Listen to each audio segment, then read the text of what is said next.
Vamos conversar agora com o diretor da Polícia Técnica, Dr. Talvani. Dr. Talvani, o que o senhor tem a nos dizer sobre a perícia, sobre, enfim, as circunstâncias do crime? Eu sinto, peço desculpas novamente ao Gasosi de estar comentando esse detalhe, porque para ele... Para todo mundo saber como é que quando acontece um crime hediondo. Porque eu acho que é uma coisa que inclusive, a população tem que saber. Quer dizer, até para que não só repudiar esse crime, punir esse crime, como que não haja outro tipo de crime. Não pode ficar impune esse crime de forma nenhuma. Então ela possuía, por exemplo, escoriação na parte lateral do pescoço. Quer dizer, escoriação é o que vulgarmente chama de arranhão. Tá? Escoriação na parte lateral do pescoço. Possuía equimose, né, no lado direito do rosto. Tá? Esses ferimentos na garganta, tá? 4 ferimentos, e 12 ferimentos na região do tórax. Sendo que desses 12, isso também é um dado do ponto de vista jurídico importante, a área de eleição foi muito estreita, tanto que desses 12, 8 atingiram o coração. Quer dizer, houve uma prevalência... Havia uma intenção, né? Exatamente. Quer dizer, uma intenção visível de atingir um órgão nobre. Né? E não se pode nem arguir, nem há de argumentando que haveria uma coisa, vamos dizer, enlouquecida, impensada, não, porque alguma coisa é ao contrário. Uma coisa objetivada, né? Esse ponto eu acho que a perícia é importante. Também do ponto de vista da perícia do Instituto Carlos Éboli, que é órgão subordinado ao nosso departamento também, é importante, Lúcio, o seguinte, 2 fatos. Primeiro, visíveis sinais comprovados, fotografados e devidamente catalogados em laudo de adulteração da placa do automóvel. Quer dizer, ninguém adultera a placa do automóvel num crime passional. Tá? A placa de um automóvel só é adulterada para uma prática ilícita, seja ela qual for, até para fugir da multa, mas é uma prática ilícita, mas no caso, num crime grave. O senhor tem alguma ideia sobre esse crime? Olha, esse crime, em primeiro lugar, indubitavelmente, é um crime premeditado. Isso é a minha ideia. Quer dizer, agora eu estou emitindo a ideia pessoal, não é a opinião da perícia, né?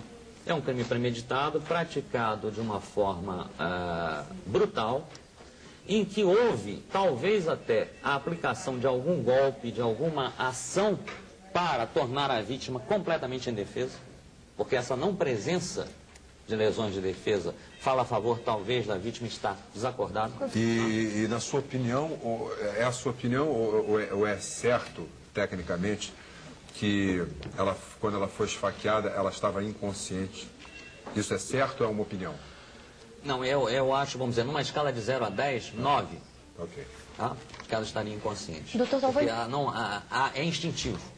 Isso é instintivo. Qualquer pessoa atacada, se estiver consciente, mesmo subjugada, a pessoa tenta se defender.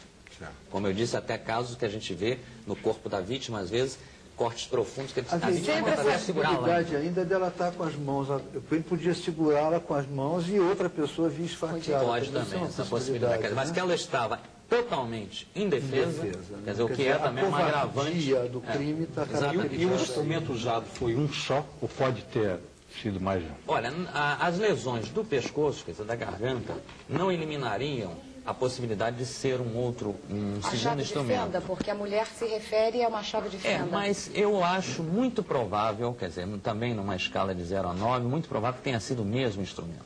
Tá? O mesmo instrumento que provocou as lesões no peito e as lesões na garganta.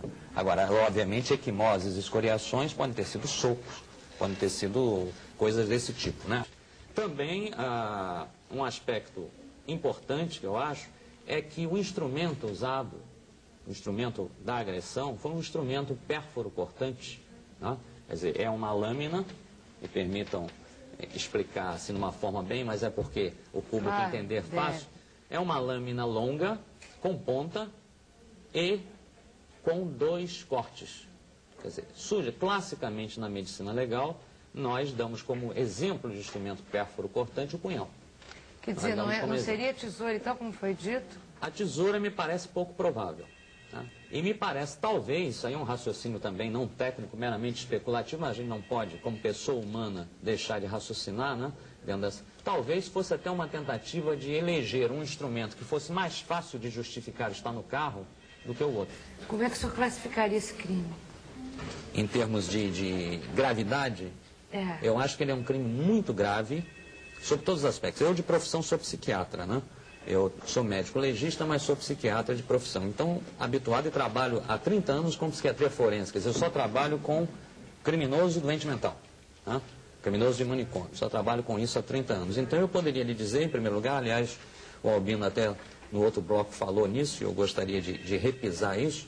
Em primeiro lugar, a prática do crime demonstra que havia plena consciência. Isso eu não tenho dúvida. Se eu estivesse fazendo um laudo... mental, então. Não se trata de um doente mental.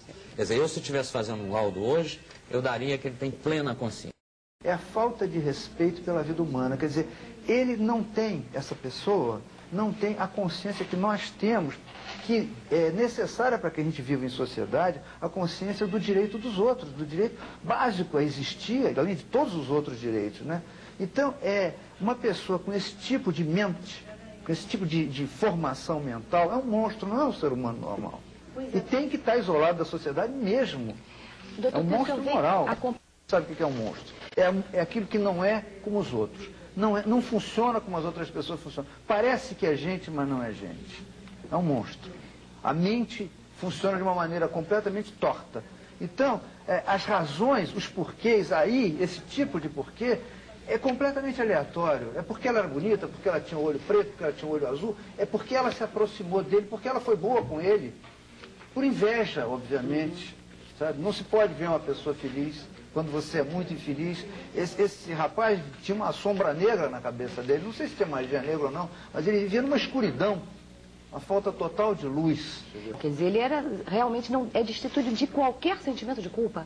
Ele não sabe o que é isso. Não tem noção do que seja isso. E mais, incurável, porque não é um tipo de crime que tem uma explicação dentro da lógica natural do ser humano. Um assaltante que assalta porque, enfim, acha que aquilo é um meio de ganhar a vida, eventualmente dá um tiro, troca tiros, mata-se. As explicações que ele deu, essas invenções que ele fez, não, ela estava me assediando, me perseguindo, por isso que eu a matei. Quer dizer, isso parece que dá uma ideia de que era o que ele andava dizendo para a mulher dele. Ela está me assediando, está me perseguindo. Talvez um pacto de fidelidade.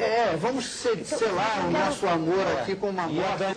E eu pergunto ao senhor uma outra coisa. Como o senhor classificaria esse crime, dentre os crimes que o senhor já presenciou, já periciou, né? Já tomou conhecimento? É muito bárbaro, é bárbaro demais. Em que nível está a barbaridade desse crime? É um dos mais bárbaros, né? É comparável somente, embora as circunstâncias fossem completamente diferentes, mas comparável somente na sua brutalidade, no seu barbarismo, ao da Denise Benoliel nos últimos anos, né? Que a gente se lembra que foi sequestrada... Foi aquele dos porteiros? Pelos porteiros e levada para um local, estuprada e morta, e o cadáver ocultado. Quer dizer, uma coisa também bárbara. Mas veja bem, no caso da Denise Benoliel, os criminosos eram pessoas de baixo nível cultural, né?